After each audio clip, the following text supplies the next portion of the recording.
Kinasuhan na ng Ombudsman sa Sandigan Bayan si dating Senator Ramon Bong Revilla Jr. at 6 na iba pang executives mula sa Department of Public Works and Highways sa Bulacan First District Engineering Office dahil sa umano'y 92.8 million ghost flood control projects sa Pandi, Bulacan. Ayon sa isinagawang press conference ni Assistant Ombudsman Nico Clavano nitong Biyernes, Enero 16, sinabi niyang naibigay ang nasabing halaga ng flood control projects sa mga nasasakdal noong March 2025. The Office of the Ombudsman determined that there exists probable cause to file criminal charges in connection with an alleged 92.8 million peso ghost infrastructure project in Pandi, Bulacan. The project was awarded on March 28, 2025. Accordingly, we informed the public that criminal informations have been filed before the Sandigan Bayan against several officials of the DPWH Bulacan 1st District Engineering Office and Senator Ramon Bong Bautista Revilla Jr. Ayon kay Clavano, sangkot umano ang dating senador at iba pa sa paglalabas ng umano'y aabot sa 76 milyong halaga ng hindi nasimulang proyekto sa Purok 5, Barangay Bunsuran, Pandi, Bulacan.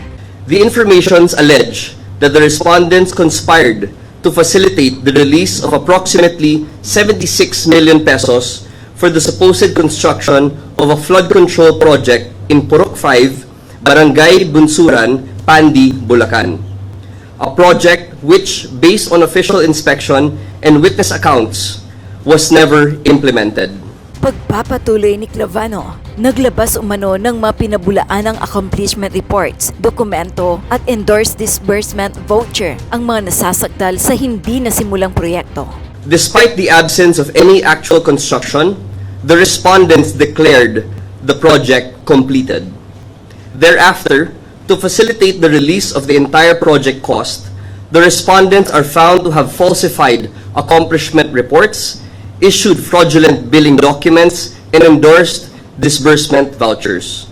Narito ang listahan ng mga individual na sinampahan ng kaso ng Office of the Ombudsman sa Sandigan Bayan. Former Senator Ramon Bong Revilla Jr., Assistant District Engineer Bryce Hernandez, Engineer JP Mendoza, Engineer RJ Dumasig, Engineer Emilita Huaat, Juanito Mendoza, Cristina Pineda. Dahil umano dito, nahaharap si Revilla at iba pa sa mga kasong malversation at graft. Samantala, nilinaw ng Department of Justice or DOJ na hindi kasama si Senator Joel Villanueva sa sinampahan ng National Bureau of Investigation or NBI ng kasong plunder hinggil sa manumalyang flood control projects. Ayon kay DOJ spokesperson Attorney Polo Martinez, hindi kabilang si Villanueva sa plunder case na inihain laban kina ex-Congressman Zaldico, Senator Jinggoy Estrada at dating Senator Bong Revilla. Magugunitang naghain si Villanueva ng counter-affidavit sa DOJ at tinawag na ridiculous ang mga akusasyong ibinabato sa kanya. Eto mga kabunyog mga kababayan, mainit na balita ito ngayong araw. Actually, inaantabayan talaga natin ito kasi sinabi ito ni Ombudsman Boying Rimulya sa press con niya nung isang araw. Sabi niya, kung kakayanin ngayong Friday, ngayong araw yon, nung sasampa sila ng kaso sa Sandigan Bayan, hindi muna binigay ni Ombudsman Boying ang detalye kung sino-sinong kakasuhan at kung anong kakaso. O ngayon, nakahabol ngayong araw, yan na ang balita, kinasuhan ngayong araw ng Ombudsman sa Sandigan Bayan. Pero sa ngayon, ang kinaya munang ikaso ay si Bong Revilla. Si Bong Revilla muna, mga kabunyog mga kabayan, wala pa si Jinggoy Estrada. Wala pa. Siguro, siyempre, magkakasubuan kung hindi na naman matuloy yung pagkaso, kaya inuna na ngayon si Bong Revilla. Pero sabi naman ni Ombudsman Boying, sunod-sunod na yan. Once na masimulan, sunod-sunod na raw yan. Tingin natin talaga sa susunod, baka sa Lunes nga, ay sampahan na rin ang kaso si Estrada. Si Villanueva, medyo hindi maganda yung sabi sa mga balita, hindi pa daw nadidesisyonan ng DOJ. kung kakasuhan si Villanueva. Ang sigurado na, nabasa natin nung isang araw, o kahapon ba yon, si Revilla at saka si Estrada. Pero ngayon ngang araw, si Revilla muna yung kinasuhan, mga kabunyog, mga kababayan.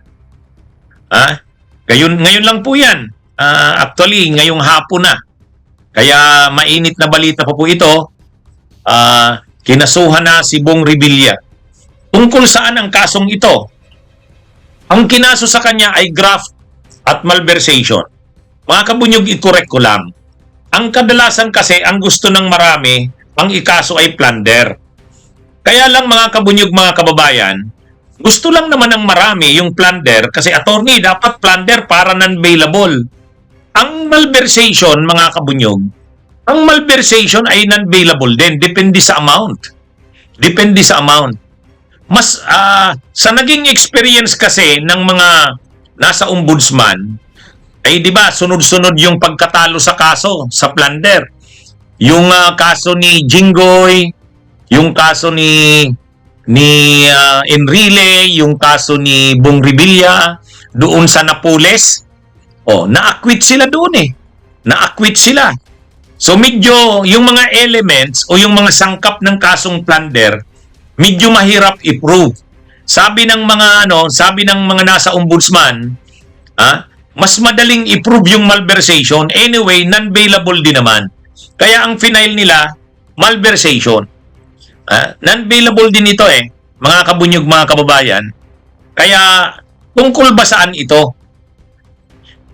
Ano ito? Flood control project sa Pandi, Bulacan. Ang halaga ay 92.5 million. Mga kabunyog, mga kababayan. Flood control project na ghost. Ghost project ito. So 92.5 million na ghost project sa Pandi, Bulacan. Doon ito sa District Engineering Office ni dating District Engineer Alcantara, ni dating Assistant District Engineer Bryce Hernandez. Pinunduhan ito ni Bong Revilla. Pinunduhan ni Bong Revilla. Ngayon wala namang proyekto. Ghost project. Kaya madali-dali umano itong i-prosecute kasi nga kumbaga nag-release ng pondo ang gobyerno, pinalabas na completed na yung proyekto, pero nang binisita wala naman. Ang halaga ng proyekto 92.5 million. Mga kabunyog, mga kababayan. Sino ang mga kasamang kinasuhan ni Bong Revilla? Actually, si Alcantara, kung hindi yan naging state witness, kasama sana yan sa makakasuhan dyan. Kaya lang, pag naging state witness ka na kasi, hindi ka nakasama sa respondents. Hindi nakasama. So, kumbaga, hindi nakasama sa accused. Itong si Alcantara. Gayon din si Sally Santos yata. Yan yung kontraktor na, ginagamit nila. Ginagamit lang yung lisensya, pero wala namang implementation. Yun, na rin yun? Si Sally Santos ay, na rin? Tawag dyan, state witness na rin. Kaya hindi sila kasama sa nakasuhan. Si Alcantara, si Sally Santos, hindi kasama sa nakasuhan. Pero si Bryce Hernandez, yung Assistant District Engineer, saka si Dumasig, saka si Mendoza, kasama pa sila sa kinasuhan dyan. Kasi, hindi naman sila naging mga state witness. Kaya yan mga kabunyog, mga kababayan, binibigay ko lang na impormasyon na itong kasong ito ni Bong Revilla ay tungkol doon sa flood control project sa bayan ng Pandi sa probinsya ng Bulacan. Ang halaga ng proyekto ay 92.5 million. Pinunduhan ito galing sa ang proponent ng proyekto ay si Bong Revilla. Si Bong Revilla. At in-implement ito ng District Engineering Office nila Alcantara, nila Bryce Hernandez. In-implement, hindi nga pala in-implement kasi hindi nga na-implement eh. Ghost project ito. Ghost. Nang binisita ng DPWH at ng ICI, wala namang proyekto, kaya ghost. nabayaran na, ang report ay completed na, pinirmahan ng mga engineers ng DPWH na completed, natanggap naman ni Bong Revilla yung kickback. Oh, yan, kumbaga kumpletos recados. Kumpletos recados, mga kabunyog, mga kababayan. 92.5 million projects flood control, Pandi Bulacan. Pinunduhan galing kay Bong Revilla, siya ang proponent. Ang District Engineering Office ay ko yung first District Engineering Office ni Alcantara at saka Bryce Hernandez sa ni Mendoza. Kaya lang sa sinampahan ng kaso, hindi nakasama si Alcantara kasi nga state witness na siya. Ganon din yung kontraktor na si Sally Santos. Pero si Bryce Hernandez, si Dumasig at si Mendoza kasama pa. Nakita ko yung pangalan. Ha? Mahirap bang patunayan ito? Madali itong patunayan kasi ghost project nga eh. Oh. Nabayaran yung kontraktor. Tapos mayroong patunay na nagdala ng kickback kay Bong Revilla. Ay di ba si Bernardo? Di ba si Bernardo? Ha? Oh. Si Bernardo, sabi ni Bernardo, noong 2024, nagdala yata siya ng 120 million. Tapos noong 2025, nagdala naman siya ng 150 million kay Bong Revilla. Oh. Siya mismo ang nagdala doon sa bahay ni Bong Revilla. Ha? Sa bahay mismo ni Bong Revilla, yung tinatawag na White House. Sa Bacoor yata yun eh. Kaya kumbaga mga kabunyog, mga kababayan, ang magiging testigo dito, si Alcantara dahil state witness na. Pagkatapos si Bernardo. Si Bernardo. Ha? Oh. Mga kabunyog, mga kababayan. Bakit si Bernardo?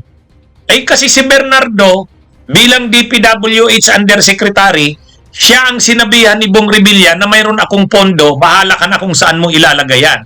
Ganyan kasi yung modus, mga kabunyog, mga kababayan. Pag may project ang congressman o ang senador, tulad nito, si Bong Revilla, mayroon siyang pondo. Oh, mayroon siyang pondo. Kumbaga sa usapan nila sa senador o sa usapan nila sa BBM, binigyan siya ng allocables. Oh, tapos si Bong Revilla naman, tatawagan si Bernardo. Yusek, bahala ka na kung saan mo ilalagay ito. O halimbawa, 500 million. 500 million, Yusek, bahala ka na kung saan. Basta't ang usapan. Ang ginawa naman ni Bernardo, inilagay sa District Engineering Office ni Alcantara. Bakit doon? Eh kasi malakas ang doon. Malaki ang kickback. Ang gusto kasi niya ng mga senador, gusto nila kay Bernardo dahil si Bernardo mataas ang kickback. 25 million, 25% eh. 25%. Ha? Sino ang nag-implicate kay Revilla sa mga state witness?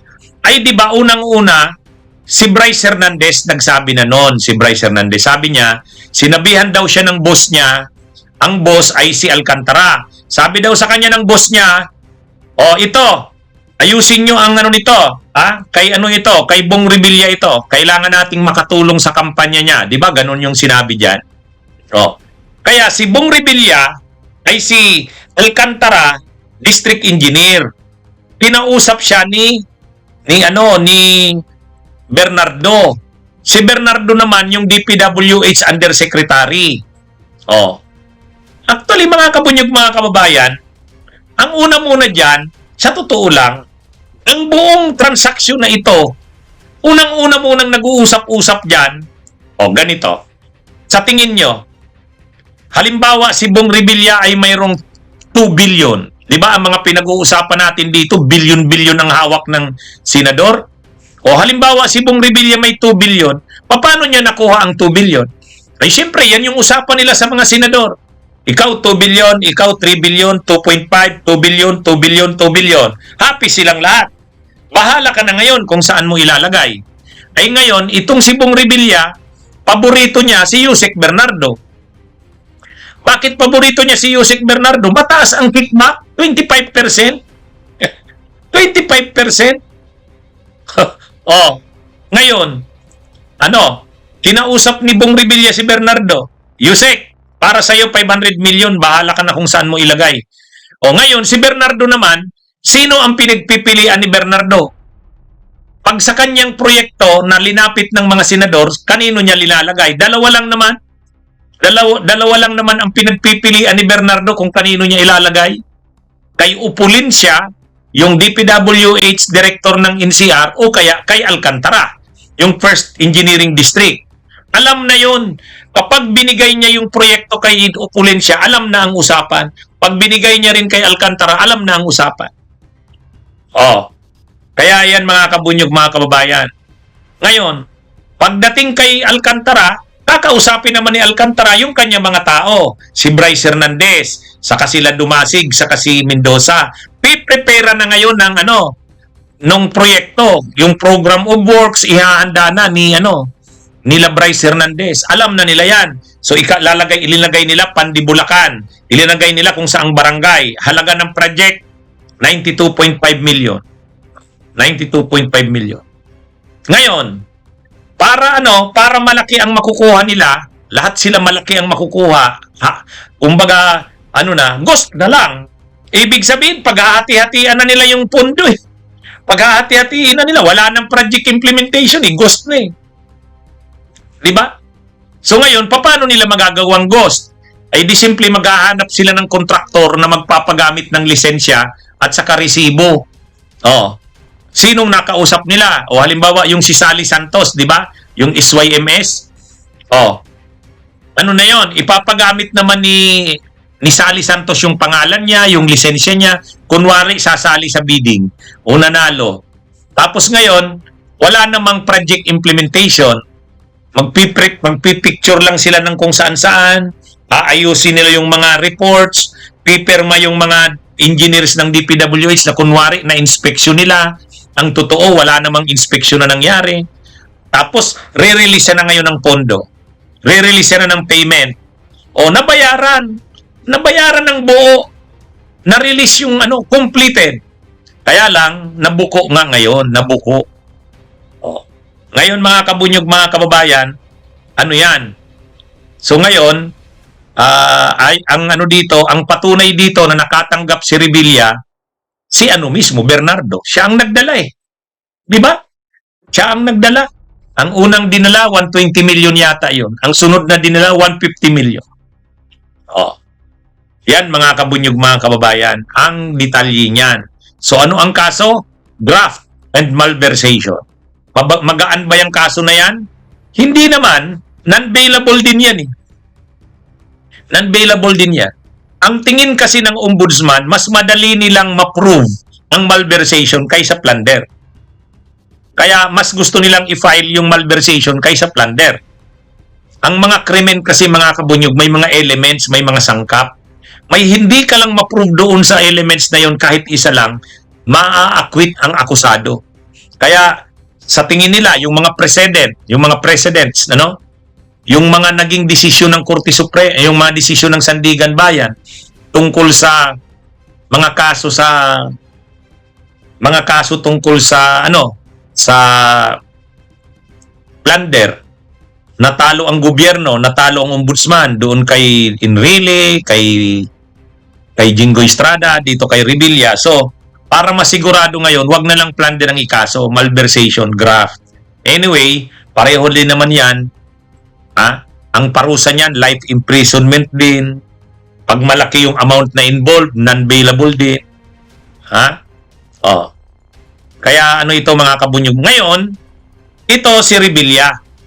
Sabi naman ni Ombudsman Buying sa susunod, dire-diretso na yan. So, sa tingin natin, baka nga Monday, mag-file na rin ng kaso laban kay Estrada niya. Laban kay Estrada. So, ang nangyayari, mauulit ang kasaysayan. Yung dalawa na naman na yan yung dalawa na naman na yan, si Jinggoy at saka si Revilla. Kaya, ito mga kabunyog, mga kababayan. Si Joel Villanueva, ito ang malungkot, sabi, ini-evaluate pa ang mga ebidensya kasi parang hindi daw matibay pa ang mga ebidensya. Pero hindi naman sinabing hindi kakasuhan si Joel Villanueva. Sa ngayon, hindi pa nila madesisyonan ng DOJ at ng Ombudsman kung kakasuhan si Joel Villanueva. Ang sigurado na si Saldico, Itong si Jinggoy at saka si Bong Revilla. Kaya lang ngayon, ang na-file pa lang sa ngayong araw, yung kay Revilla. Malamang sa Monday niyan o sa susunod na mga araw, kay Estrada naman. Ha? Mga kabunyog, mga kababayan.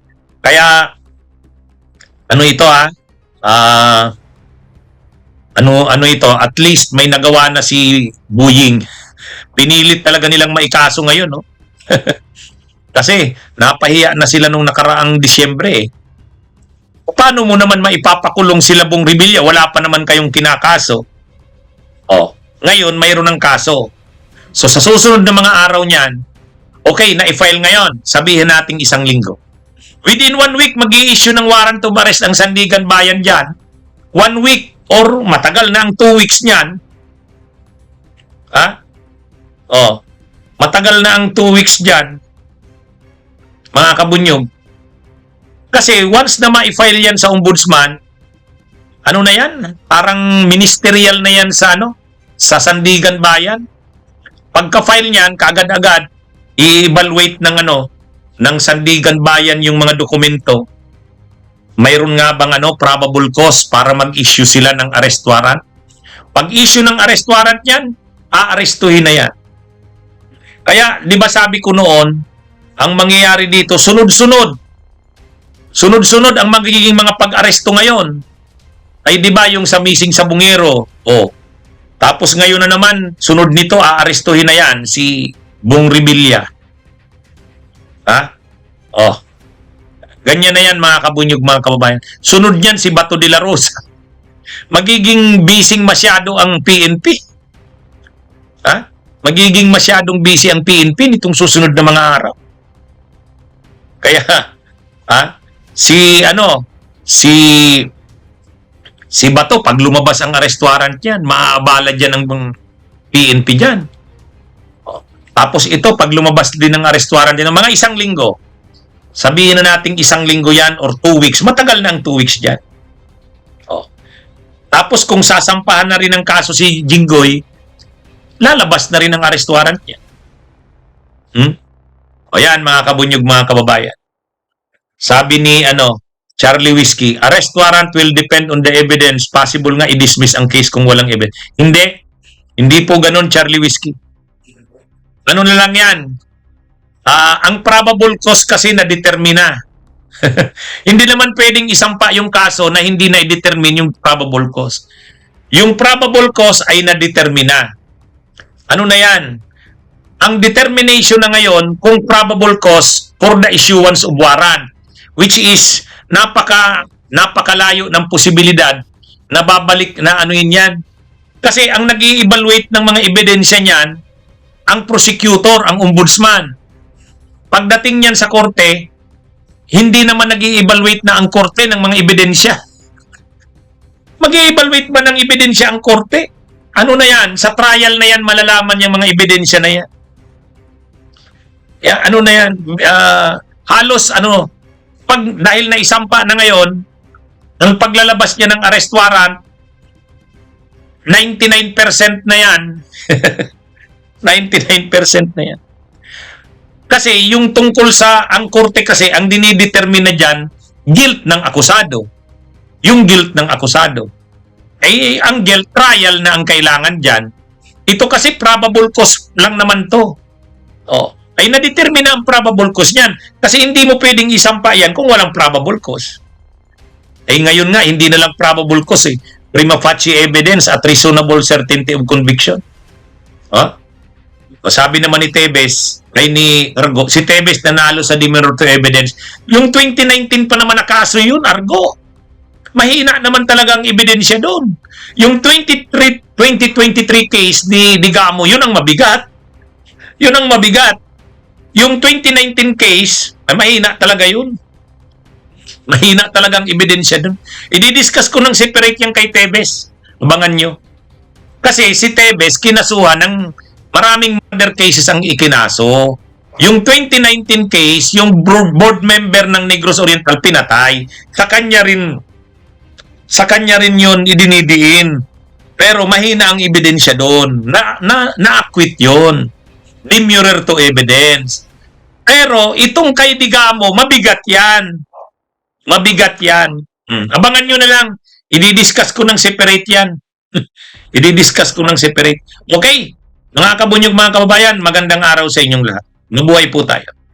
Mag-subscribe at i-click ang notification bell para sa mga susunod na video updates. Maraming salamat po.